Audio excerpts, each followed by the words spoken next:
So when I was listening to Ahan speak, and I realized that I was speaking after, I was like, come on, you guys should just just go back, because I mean it was amazing. Now, like a lot of us here, being at Tedx Murtala Square is like a bucket list, goal that we set for ourselves. And we'd like to thank the convener for making our dreams come true. Now, what does it take to dare to be different? I was sitting out there, I was thinking about it. What exactly is this whole dare to be different? And in my own experience, and then what she said, what Alhan said, resonated with me. And I realized that it takes courage for you to dare to be different. Because guess what? The day you decide to dare to be different is the day that you break away from the mold. And then sometimes what happens is that breaking away from the mold means that you're standing alone. People don't believe in you. Now, before I start, what I'm going to talk about, I just want to they've done a lot of introduction, but I want us to think about something, right? Have you ever imagined that there are certain things that we take for granted? We have them, and we don't think about it. But then the day that we don't have it, it becomes a problem. Now, one of the things that we hardly ever think about is fuel. So you go to buy fuel. I'm sure a lot of us that drove here, you just entered, bought fuel and left. But you never thought about it, that how does this fuel get to my car?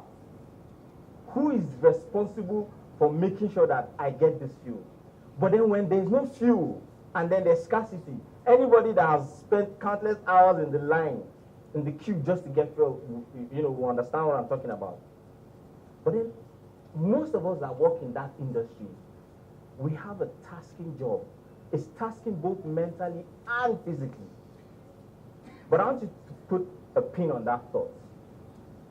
And then I'll give you an example, three stories from my own life that have shown me what it takes to get different. Now, there is a reason why I'm using my own story. I would have, used the research or, amazing quotes. But a lot of times when we hear this kind of stories that, they say there's a research from a Cambridge University, or, someone said something in one book, it enters through here and passes through here because you're like, oh, Niger, these things don't work here. Do you understand? So the reason why I want to use my own story is because I want you to see that it's me standing in front of you, despite having a tasking job, but I was still able to dare to be different. So the first time I dared to be different was as a result of discussing with my friend. And you can see that it wasn't even a conscious thought. It just happened. We were talking, and they were talking about work-life balance, what it means to work, what it means, how do you even have fun after work. So a friend of mine was telling me that, look, he watches football, and then sometimes he plays football. I hate football. So I was now wondering, I was like, so is that why I don't even have anything to do? I read a quote that said, the things that move you or the things that inspire you is not coincidental. There's a reason. So that now made me now say, okay, you know what, let me even think back from when I was a kid. What are the things that inspired me? Now, one of the things I realized was I loved horses. Every single trouble that I've entered in my life as a kid was because of horses. And it was because I was staying near Murtala Square, and that's where the horses used to go to.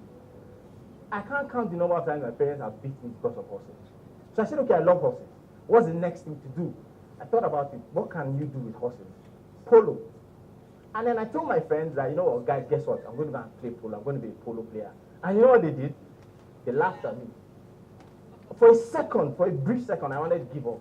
But I was like, no. It took me 1 whole year of consistent practice. Broken bones, falling down accidents, different kind of mishaps. And I actually achieved my dream of actually playing polo. In 2016, I was blessed to roam around Nigeria from Abuja to Abraka to Kaduna to Lagos to Ibadan and compete, not just compete, but also win trophies. Now, what did that do? It gave me courage, and which is why you see that courage is important. Now, the second thing, it happened almost simultaneously while I was playing polo. You see, I was at home one day, and I was hearing one noise in my house. So I came up and I was like, what's that noise about? So you see, my sister is a fit farm foodie. So what's a fit farm foodie, right? Someone that loves fit farm, but then someone that loves food. So she's always, going from one exercise to another, but then, so I heard, this noise, and then I came to the parlor, and I was like, what's happening here? And I saw that she was working out with a trainer. So I asked the trainer, I want to join you guys. He now said, no problem. So I asked him, what do you do? He said he does taekwondo. And I realized that from time immemorial, when I was a kid, I loved martial arts. I did karate, I did judo. I was like, I never did taekwondo. So you know what? I'll try it. So I started training with this guy. And then, a couple of years later, the first international tournament that was going to be held in Kano, first of its kind, the Agoma tournament, I told the coach that I wanted to join in. And he was like, nah, you can't. And I said, no, I have courage. Because I remember that the courage I was able to use to compete in polo gingered me. So I said I wanted to compete.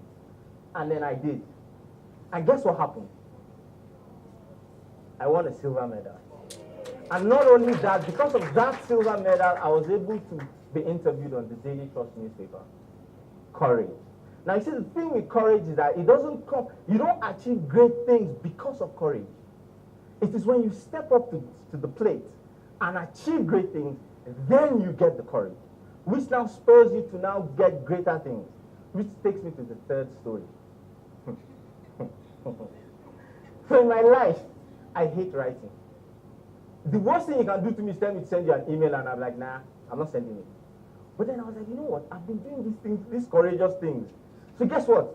It spurred me more, and I said, you know what? I'm going to write a book. When I told people that I was going to write a book, guess what they said? Haha, you're crazy. And I wrote the book. And what made me write, when I wrote the book, I looked at it, what's the worst thing that can happen? I'll write it, I'll print it, nobody will buy it. But then I wrote it. Within the first week, I sold 200 copies. I was like, wow. And then I now said, you know what? A lot of people that have read this book, maybe they don't understand why I wrote it. So I now decided to start organizing master classes. And I was going to organize only one in Abuja and forget it. So I did, and I was like, you know what, what's the worst that happened? So people won't come. I organized small church, and I was like, if they don't come, me and my family people will shout with me. But luckily, people came. From Abuja, people now said, okay, you've been in Kano all this while. You won't come and do a master class there. I said, okay, let's go to Kano. From Kano, Lagos people called. From Lagos, I went to Bauchi. The only place that I wanted to come to that I wasn't able to come to was Kaduna. And I'm sorry about that, but we'll get to that, right? So after all these things, I now realized that, you know what? This courage that I was able to nurture from that time propelled me to so many high places. And because of that, I was able to join the largest leadership development organization in the world, the John Maxwell team. And because of that, today, I also do leadership coaching.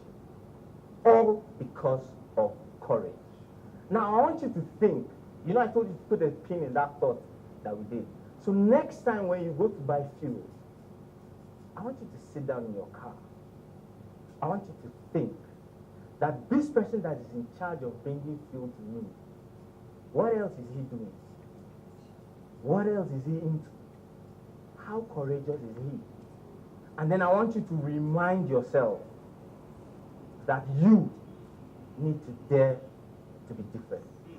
Thank you very much.